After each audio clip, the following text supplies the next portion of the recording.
အားလုံးပဲမင်္ဂလာပါကျွန်တော်ရဲ့ Football Paradise ဆိုတဲ့ YouTube Channel လေးကနေကြိုဆိုလိုက်ပါတယ်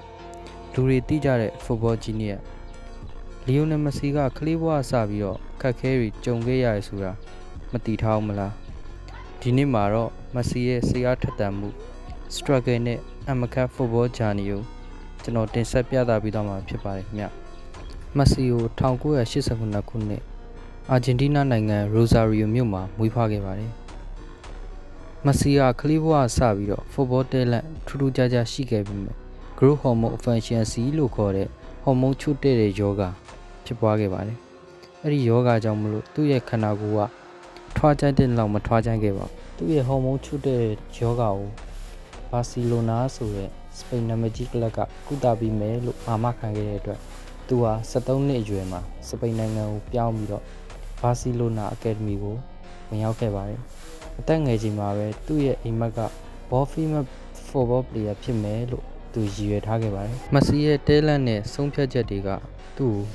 လူကြိုက်များစေခဲ့ပါတယ်။သူ့ရဲ့ fast professional goal တွေ solo dribbling တွေ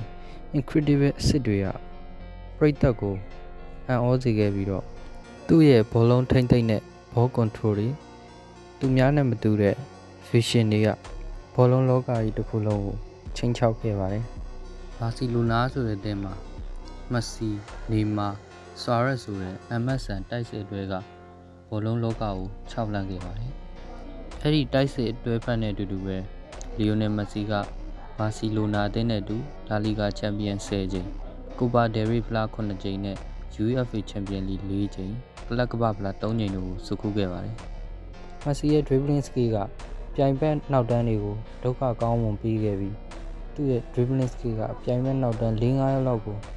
ACD ကျော်ဖြတ်နိုင်ခဲ့ပါတယ်။ဒါကြောင့်မလို့မက်ဆီရဲ့ skill ကိုမချစ်ခဲလို့တုံ့ပြန်ခဲ့ပါတယ်။ဘာစီလိုနာအသင်းကထွက်ခွာပြီးတဲ့နောက်မှာလေ PSG အသင်းကိုပြောင်းရွှေ့ခဲ့ပါတယ်။ PSG အသင်းနဲ့လည်းလာလီဂါချန်ပီယံ2022ခုနှစ်မှာရရှိခဲ့ပါတယ်။နိုင်ငံအသင်းနဲ့အတူတူကိုပါအမေရိကဖလားကို2021ခုနှစ်မှာရရှိခဲ့ပါတယ်။2008ခုနှစ်မှာလည်းအိုလံပစ်ဂိုးမက်ဒယ်ကိုရရှိခဲ့ပါတယ်။2022ခုနှစ်မှာတော့သူ့ဘဝရဲ့အကြီးမားဆုံးကမ္ဘာဖလားကိုရရှိခဲ့ပါတယ်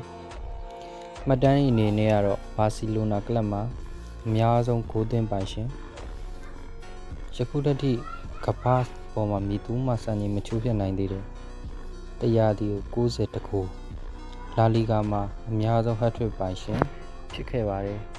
အခုလက်ရှိမှာတော့အင်တာမန်မီအသင်းမှာစော်ကစားနေခြေစွမ်းပြလျက်ရှိပါတယ်ကျွန်တော် YouTube channel ပထမဆုံးဗီဒီယိုဖြစ်တဲ့အတွက်အမှားပါသွားရင်ခွင့်လွှတ်ပါ